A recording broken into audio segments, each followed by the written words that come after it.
Welcome back, my friends. Howdy, Dexterous Dexter Dex heads. It's time to talk about another episode of the prequel series Original Sin. This time, episode 5, titled F is for Fuck Up, which is very similarly named to episodes of the past, like New Blood's Storm of Fuck and Season 7's Surprise, Motherfucker. And with that, I have to say thank you, Dexter Original Sin, for making me swear multiple times in the first 30 seconds. God damn it. Anyway, you probably know the drill at this point, but just in case you don't, this video is going to be a spoiler-filled recap and review of every single event that takes place in this whole episode, scene for scene. I'm going to tell you what I think of it all. So it's about as simple as that. Let's just get to it. The episode begins right where we left off, with Mad Dog dead on the ground after being hit by a car, Dexter hiding behind a random tree, and the poor random driver standing there in disbelief crying for help while Dexter runs off to retrace his steps and cover up his tracks. And we're told via Dexter's voiceover that the average response time for 911 calls involving a death in 1991 Miami was 7 minutes, an estimated 5 minutes to make an identity on the body, and another 3 to find that body's house. Meaning 15 minutes total is how long Dexter has to fix the predicament he's found himself in. And again though, this situation is very similar to other past episodes as well, like the opening for season 4, when Dexter had to do the same kind of thing where it to cover his tracks following a car crash he gets into due to his fatigue following the birth of Harrison. Anyway, setting up a timer on his watch, Dexter frantically makes his move, starting off by picking up pieces of the rope that Mad Dog left on the ground outside while he was on the run in his underwear running through the night.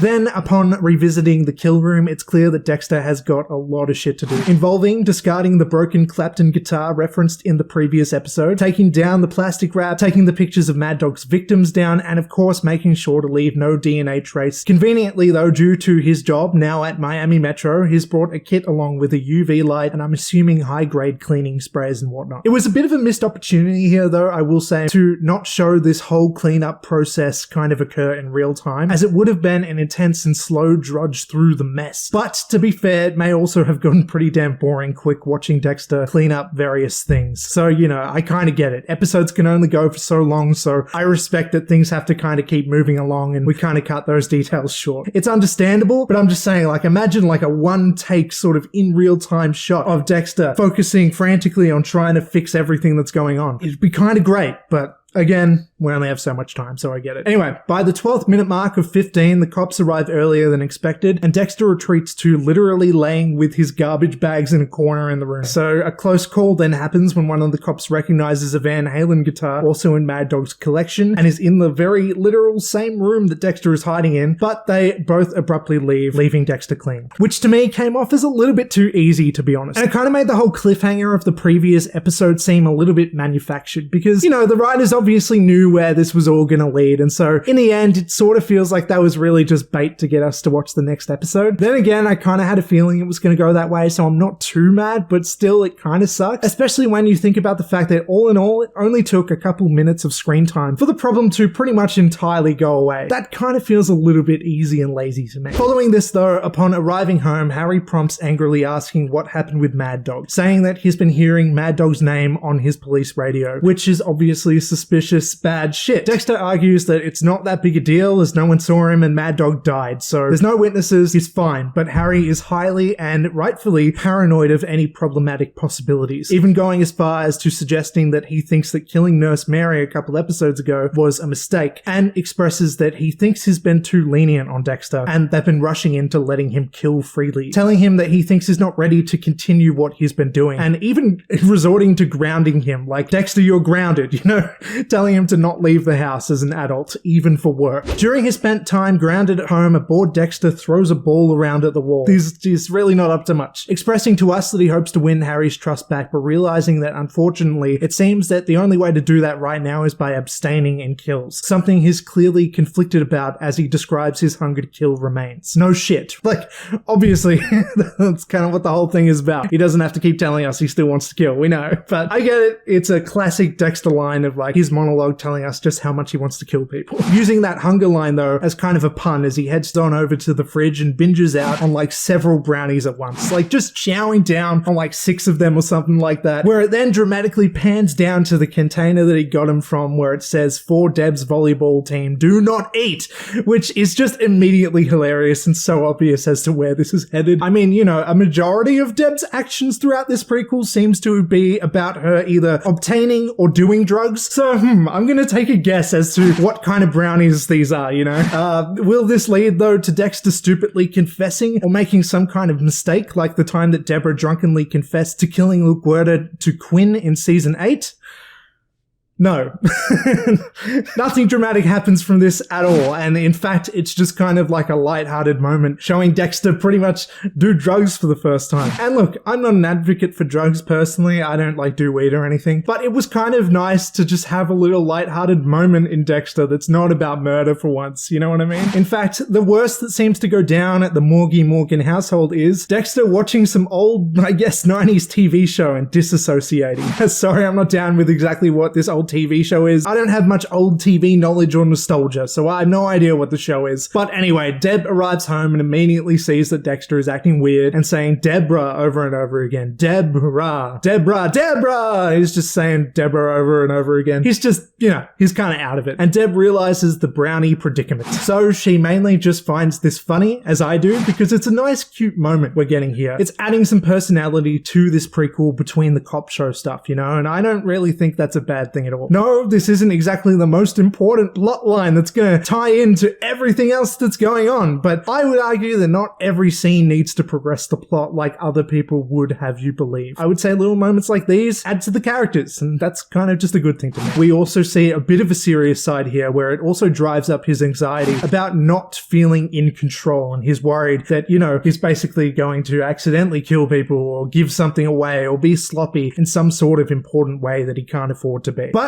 in kind of a solidarity to support Dexter, Deborah decides to join in on the drug-taking session, which just further continues the big dramatic issue, resulting in Dexter and her watching more TV, eating pizza, and giggling. And I kind of like that the show chooses to not have to dramatize every single thing here. I actually think that shows some restraint on this show's part, not being as dramatic as possible at every given second. Deb, though, switches gears slightly by asking Dexter how he and her friend Sophia are doing, which seems as much news to him as it is to me, because I guess she considers them sort of an item or something, and I don't think that he does, and I don't either. Like, I know that he and Sophia have been kind of flirty and they even kissed, but I'd hardly say they're official or anything like that, but whatever. Deb then says that they should go on a double date now, that she's also seeing someone being Geo. Anyway, with the two being high though, the vibe is dangerously fluid from chill to intense when Dex asks if Harry knows about Geo, to which she says no and thinks about what Doris, her mum, by the way. I can't just say Doris, I gotta say Doris, Deborah's mum, because who remembers that Deborah's mum's name is Doris? Nobody. So I'm just informing you there. I certainly don't remember it, and I had to note it down so I would say it here, you know? Anyway, and then this sort of conversation makes Deb snap into an intense sadness about this being the 1-year anniversary of Doris's death being tomorrow, and worrying about how little they talk and think about her already, only having been a year. What follows is an intimate moment talking about what they miss about her, which then results in their guilt coming right out too. Deborah for having sold the pearl necklace a couple episodes ago, and Dexter for fucking up the kill with Mad Dog, which is a little off topic from Doris, but hey, that's fine. It's not like you killed somebody. Deb laughs it off. Dexter doesn't have to be too worried about whatever it is that he's done wrong. And Dex asks, but what if I did kill somebody? And she again just laughs that off. But it's just showing these little kernels of doubt and sort of wanting to be good that Dexter has always had throughout the original series as well. He's always been conflicted about being this evil monster or something as he tries to pretend not to be. Anyway, the next morning, the Morgan family then make plans to meet up at 5 that day to commiserate Doris before Harry invites Dexter back to work after his grounding. So Dexter arrives at Miami Metro, promptly interrupting Sarah Michelle Gellar's character Tanya Martin, the character that I must always introduce in that way, as she watches a horse race on an old as fuck looking portable TV. Maybe this was common in the 90s, I don't know. It's like a black and white tiny ass like radio TV or whatever. I definitely have never had this sort of device. Anyway, she's talking about how she has a ton of money riding on this race. So gambling addict Tanya Martin might be the new way that I have to introduce this character whenever I talk about her now. Anyway, all of this at this point seems pretty damn irrelevant to everything else that's going on, seemingly so, but I'll get back to this in a sec. Next minute, Harry orders Dexter to get samples off of the guy who accidentally ran over Mad Dog, because he's now at the police station being interviewed. It's like Harry's testing him though, asking, no one saw you, right? So it shouldn't be a problem. Like, this witness isn't gonna recognize Dexter or whatever. And it's like, sure, I kind of understand testing that Dexter, like making sure he's done everything right, but it still seems like a weird, unnecessary risk on Harry's part in this case. case, as like Dexter doesn't have to be the one to take the fingerprints here. Just have someone else do it. It's just like, it's not super necessary. What if he does happen to recognize him? It's just like, why would you, like,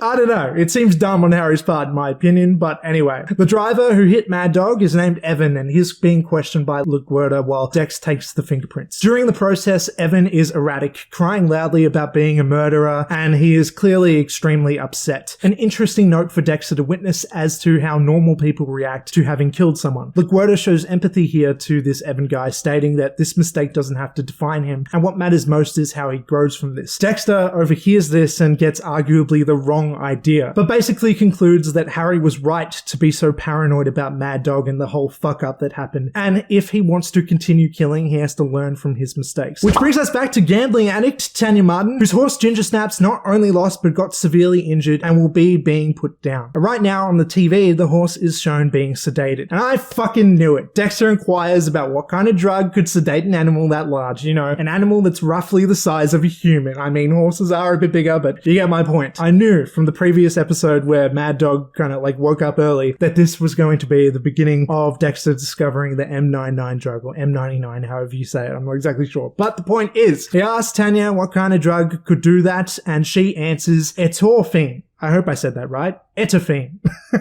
That's the answer he gets. A type of morphine, which I guess is just a different name for the M99 drug. M99, whatever. Which of course is, again, the drug that he uses throughout the original series to knock out his victims. And yeah, so basically the whole point is we saw gambling addict Tanya Martin worrying about a horse race just to introduce us to an animal sedative drug.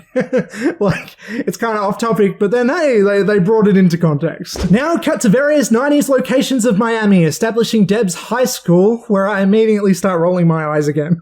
Because yay, more high school bullshit. So Deb arrives with Gio in his fancy car as he's dropping her off, and they share a brief kiss. I guess he does roughly know how old she is because he knows that she's in high school. Anyway, the bully girl whose name I forget, Tissa or Tilly or something, sees her and he's like jealous and shit. Whoa, what a win. What a turn of events once again for Deborah. Now she's getting the bully girl jealous. Whoa. My point is, please Gio, let's complicate things here with Deb's story already with some bad stuff. I need to get out of this high school drama. Anyway, meanwhile back at the coroner or pathologist or whoever it is that does autopsies, Harry follows up on the pedestrian fatality found last night, Mad Dog, as we know. All he learns though is that they don't know much beyond it being a situation of, quote, truck versus guy, as he opens up the bag to reveal a disassembled Mad Dog, I guess is how I'll put it, saying he doubts that this has anything to do with homicide unless it's found out that there's a connection between the dead guy and the one who was driving. But as we kind of already know, because we saw Evan crying and everything, he didn't know him or anything, so basically this confirms that nothing's gonna happen here and Dexter got off free. But I do have to say that in my opinion, I feel like Harry showing up here only made things a little bit more suspicious for Dexter, and was also a bit of a dumb risk. Like, why would Harry care about some guy who got hit by a car in other people's eyes? Like, he really has no reason to look into this case. It's like, come on man, be a bit smarter, don't show your face there, like, especially if you know your son is going to continue being a serial killer and stuff. Just don't do these tiny little things to add suspicion. And it's here where I gotta say, I think my biggest issue with this prequel series has been Harry. I don't know, I kind of think he comes off as a bit dumb sometimes. I'll get a bit more into that later in this summary though. Anyway, later Harry is shown in like a mock legal trial at Miami Metro, practicing to testify on the investigation of the home invasion murder shown in the first episode, where they found out the TV had been turned off during a murder, leaving a partial fingerprint in the process, which left seemingly small-time crook Levi Reed as their prime suspect. And I gotta be honest, this aspect of the story so far has been so strangely handled to me, in my opinion. They slightly mention this guy every so often, like every single episode, but he's hardly in the show at all. And so I don't think I've even mentioned Levi Reed in previous videos. He's just like such a small part of this entire story so far. Like, I feel like I don't get who he is. Like, I do. He's the prime suspect for the home invasion murders. I get it. That's all you really need to know. But it's just like he's talked about so frequently, but not shown at all, built up as a character at all. He has no arc. He has no personality that we really know beyond just being like ominously evil guy. And it just feels like a weird way to handle this. I feel like he should be more of a character. He should be more present in the narrative. In the storytelling, they make it sort of confusing by talking about people, but not really showing them on screen all the time. It's the exact same situation and problem I had with Freebo in season 3. They talk about Freebo so fucking much. It was a character who was extensively talked about all the time. They're mentioning Freebo left, right, and center, like every fucking 2 seconds. Freebo this, Freebo that. But who is he?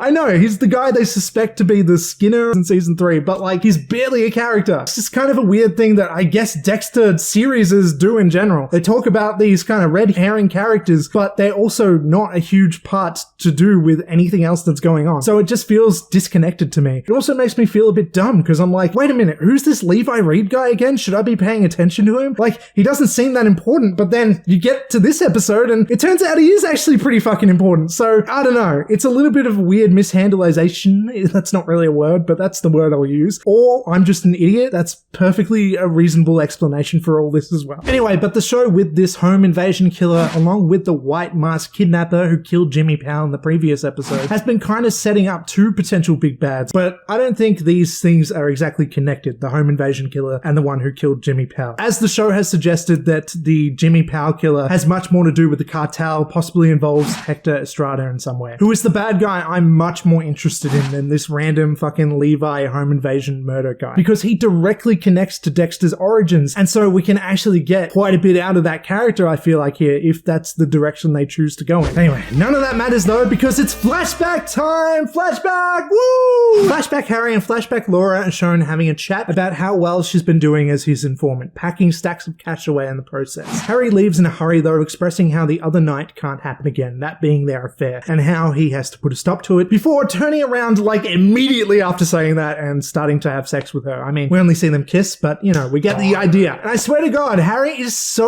like, he's such a topsy-turvy, indecisive son of a bitch here. He just keeps changing his mind left, right, and center. Every time Dexter wants to kill somebody, he's like, no, don't do it. And he's like, nah, just do it. And every time Laura wants to have sex, he's like, no.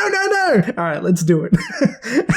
It's kind of like my other issue with Harry there. Like, I just feel like he's a very inconsistent character here, and it's kind of odd as he's the only one I feel that way about. Anyway, following their sexy time, Harry leaves Laura in bed, and upon exiting is met by an up late at night flashback Dexter, who he takes to bed. Laura woke up in that moment between this though and sees Harry caring for Dexter well, and she kind of notices that, he must have some experience with this, which prompts a conversation about Harry's kid, who we saw died early on a couple episodes ago prior to the events of this prequel series. Something that is an interesting note about Harry's character, but hasn't played much into things so far. I wonder if we're going to learn any more about this kid, or if it's really just sort of a tool to show Harry's grief and reasoning for why him and Doris's marriage isn't doing that well, and those sorts of things. Like, it's more really, I think, a tool to showing Harry's character more so than it's going to be any sort of interesting note to make about Dexter or anything further on in the timeline. Something else here though, between the scenes that I wanted to mention that I've been thinking about between episodes though, is that during all these flashback scenes, I feel like it's a missed opportunity that we aren't getting voiceover narration for the character by James Remar, the original Harry actor.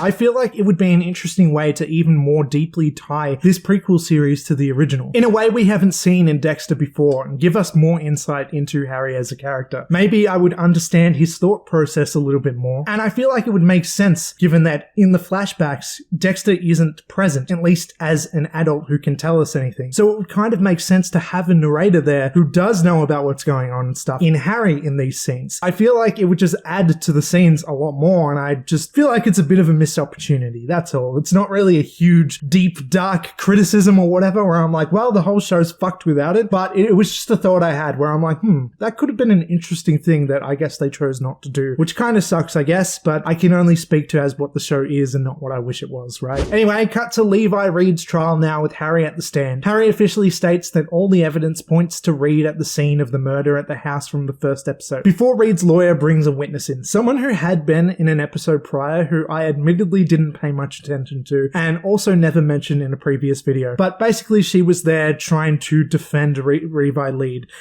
Levi Reed.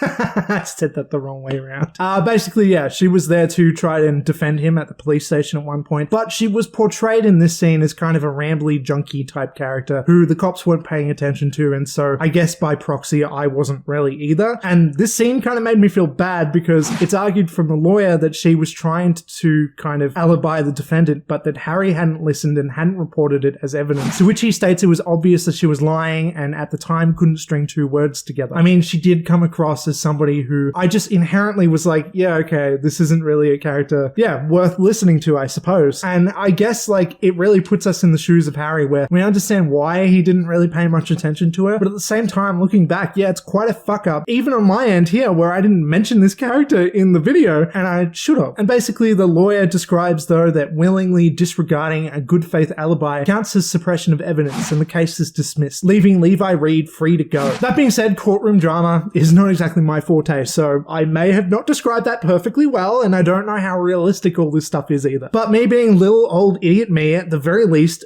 I can say that it does seem like kind of a fuck up on Harry's part. Anyway, as Levi Reed exits the courtroom, he's shown borderline maniacally laughing like an evil cartoon, and it's kind of dumb, but I sort of loved that moment. Anyway, Dexter now arrives at the horse racetrack stables on the hunt for M99. As a distraction, he hastily lets a horse out and sneaks into the veterinary area, swiping when he needs. When he steps out, though, he accidentally goes into another stable with a horse in it, and there's a very weird moment where the show almost half-ass acts like this random horse is going to pose as some big dramatic threat to Dexter or something like that. Like the angle that it's shot on and Dexter looking nervous at it's like, this is a big scary monster horse or something. And it's very strange. We're supposed to be like super worried that he's just in the stable with this horse. I guess the implication is more that the horse is going to give him away and is going to get found out for stealing the drugs. But the way it's shot kind of just makes it look like, scary horse. And it's like, I don't know why they're being so dramatic about a horse. But anyway, he has a moment with the horse where he calms it down. But the show kind of suggests that it took him a long ass time to get to that point. Like maybe hours. And he's been stuck in this stable with this horse for like fucking ever. So we cut back to Deborah at home waiting for a late Harry and Dexter now to get home like they'd planned. But as we know, Dexter is dealing with this horse, I guess. And Harry is upset at the moment about what happened in the court trial. Anyway, so neither have made it. So giving up on them, Deborah then instead goes off to the cemetery without them, delivering a heartfelt monologue to her mother's grave, expressing mournfully missing her, but also that she's losing faith in her brother and father to be there for her. As she kind of looks over to the person who drove her to the cemetery, being Gio, who at this point is there for her. And that kind of just plants that little seed of even more conflict that's going to take place between the characters, and showing us that she's ready to invest more in this relationship with this totally not going to end up being a bad guy in some way guy, who's obviously not going to lead to trouble. Obviously, he's just a nice guy, as we know,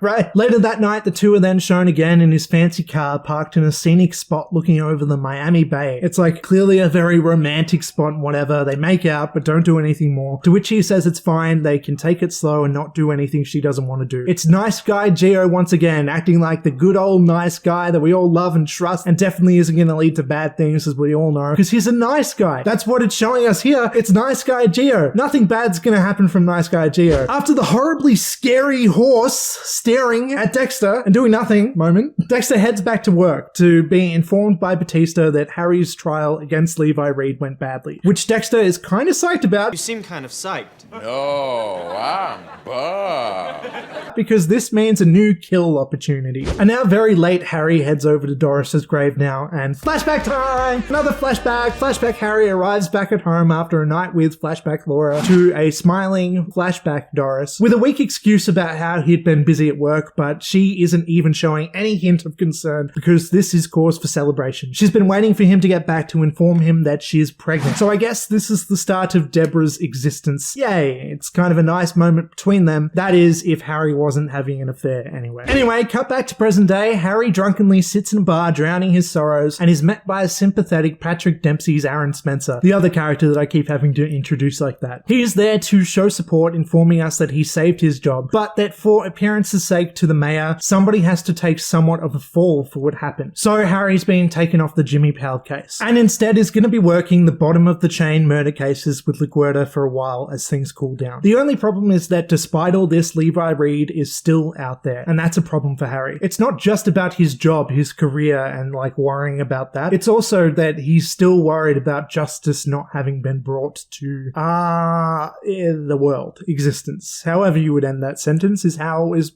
pretend that's what I said. Harry's still furious about what went down earlier that day and really can't live with Levi Reed walking free. So cut to Dexter now, practicing setting up a new kill room, learning firsthand to be more efficient and prepare the M99 drug for future bad guys. While this is happening though, Harry is shown drunkenly and recklessly tracking down and following Levi Reed to his house, gun out in the open and clearly intending to just kill him point blank right then and there, with who the fuck knows who being witness to it. Like, it doesn't seem like Harry's really thinking this through or really caring at all. It's a very dumb move. Another dumb Harry move. Thankfully though, it's also revealed that Dexter had also been following Harry following Reed. He knocks Harry out with the needle for the first time, wrapping him up in his practice kill room, which is just there in their house, by the way, and demonstrates how he plans to do this from now on. Kind of showing like, look, you didn't see me following you. You didn't see me, like, you weren't able to stop this. You can't get out of this. You were knocked out. This is what I'm going to do to my next kills. Basically just trying to impress Harry and show that it's safe. Before then, cutting Harry free. There's a brief moment, though, of doubt on Harry's part as he pauses and holds the knife up. Just another inkling of showing Harry is not fully made out for the reality of who he's built in Dexter. Harry then also suggests smelling salts for then waking his victims up and not having to wait too long in the kill room. Basically, just a quick way of waking the victims up. Finishing this moment between them by advocating for Dexter to take Levi Reed out. They're in agreement for this next kill. The episode closes out with the now third and final Morgan, Dexter, showing up at Doris's grave expressing his want to be good, conflicting with his inherent ungoodness in needing to kill. And that he hopes that merging the two is enough to make her proud. And it's just another nice little moment showing the connection that he had with Doris, which is not something that we know much about since she died prior to the events of the original series. Saying that out loud though, I realized that so did Harry, and we know much more about Harry and Dexter's relationship. But regardless, it's still an interesting little point. And that's that. That was probably my least favorite episode so far, I have to say, but that doesn't mean I hated it. Far from it. It's just another good episode. It just wasn't as eventful as other episodes. Kind of feels a bit like a filler between the bigger moments that's going to take place in future episodes. There's nothing wrong with that, but this is a review and I'm just saying, you know? So I guess that's about all that I have to say. If you're still watching this, thank you so much. Please, before you go, do that thing. Like, comment, share, subscribe, all that shit, and I'm outie. Goodbye.